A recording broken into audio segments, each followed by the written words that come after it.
Bismillah ar-Rahman ar-Rahim. In the name of God, the merciful benefactor, the merciful redeemer.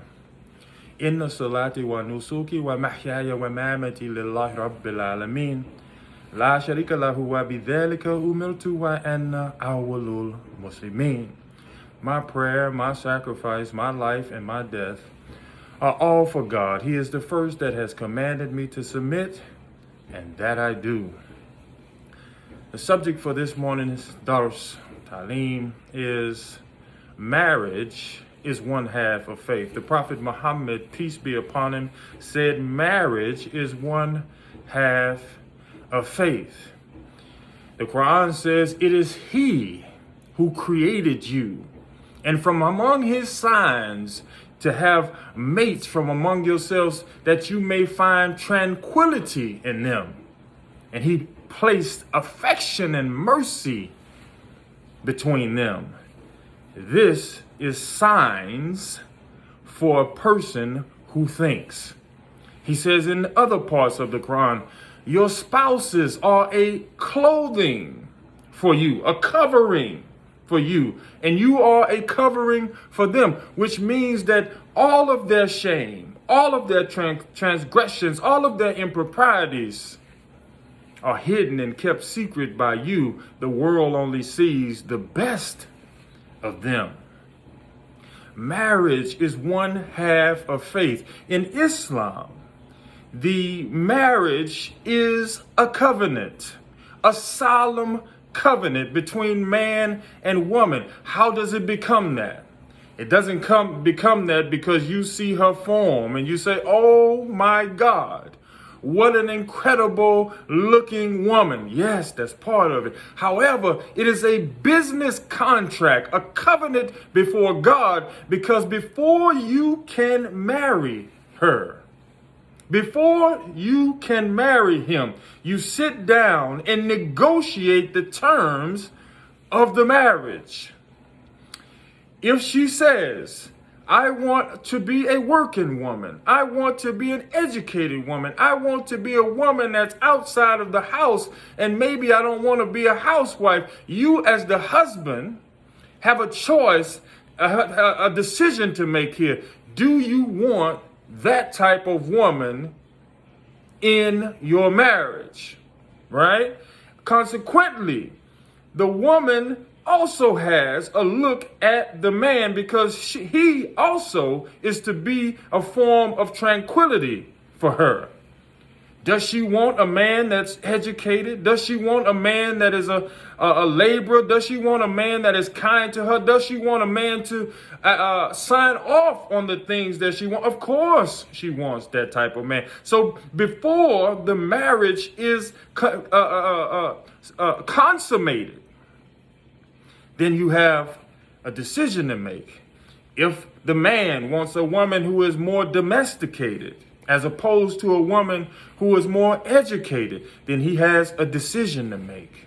If the woman wants a man who earns a doctor, a lawyer, as juxtaposed to a construction worker or a sanitation worker, she has a decision to make. It is a business contract filled with love. Most people say opposites attract. That is true. But they also repel and they don't stay together. In our society, we have a horrible track record with marriage. Why? Because marriage should be based upon communication, not infatuation.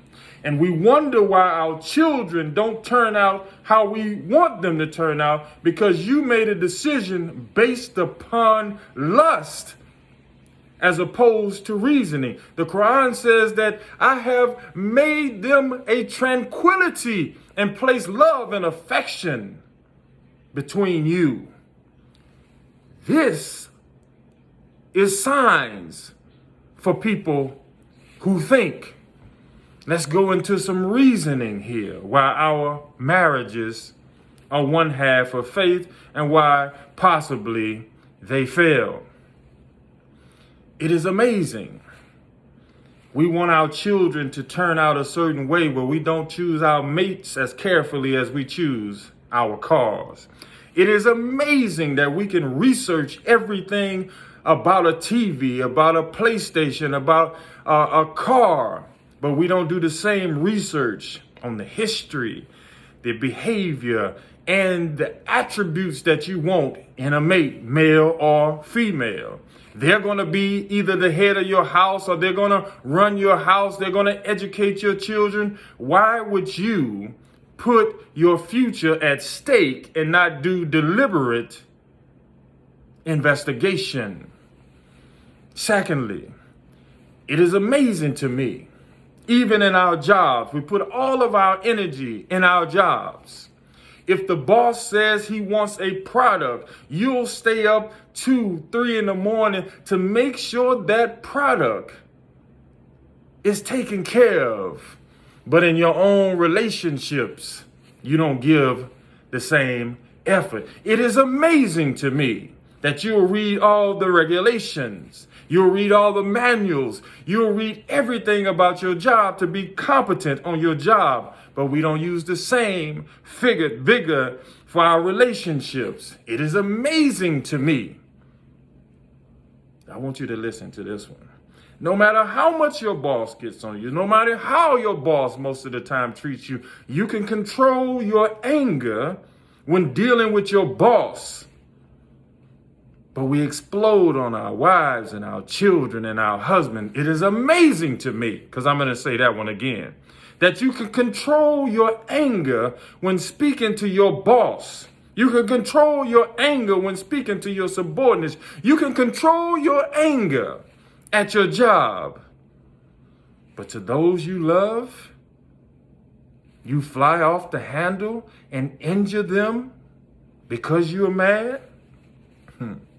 It is amazing to me that if your boss, if your subordinates, if your friends ask you for something, you get up even if you don't want to, because you want them to think that you're a good person. You want them to think that you're a good worker. You want them to think highly of you. But if your husband, if your wife asks you to get up and just go and make them a simple sandwich because they're tired, you fly off the handle. I'm tired too. Why don't you get it yourself? It is amazing to me that you fervently do things for others, but you don't do them for those you say you love. You see, the Prophet Muhammad, peace be upon him, said marriage is one half of faith. The Quran says that I have made you to have partners who bring you peace and tranquility and love and affection. Why are you in marriages that are not happy? Because you have not learned how to serve your mate. Somebody has told you erroneously that you have certain roles in your marriage, and that role doesn't make you a servant to that person. Erroneously, we serve everybody else, but we don't serve our mates. Marriage is one half of faith. Brothers and sisters, our religion tells us that we have to pray. Our religion tells us that we have to fast. Our religion makes it farida for us to make all of these traditional things to please God. Listen. So if the Prophet Muhammad, peace be upon him, said marriage is one half of faith, if he is correct, and we believe that he is, why aren't you doing things to enhance your marriage? Do you read books on marriage? Do you go to marriage seminar? No, I'm not going to let no another man tell me about my marriage. Maybe you should. Because most of us are in marriages that we are not happy in. It is amazing to me. That we don't put the time and the effort in our marriages that we put into other aspects of our lives.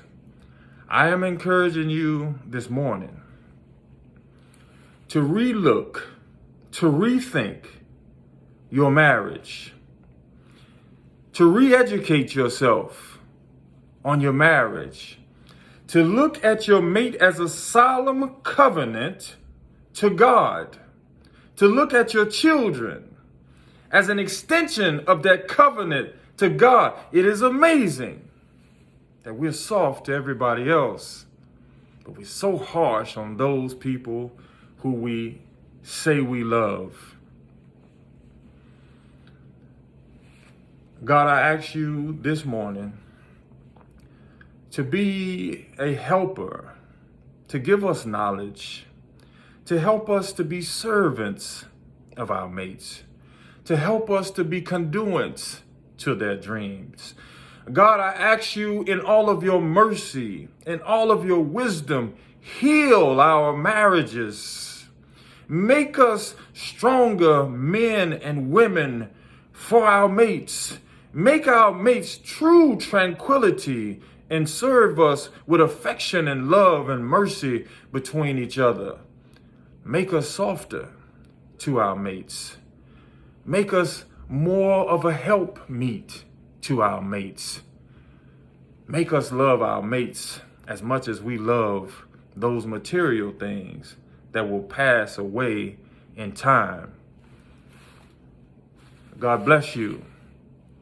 In all that you do, may you have courage and love in your marriage and in your lives. Marriage is one half of faith. Have a phenomenal day. Peace.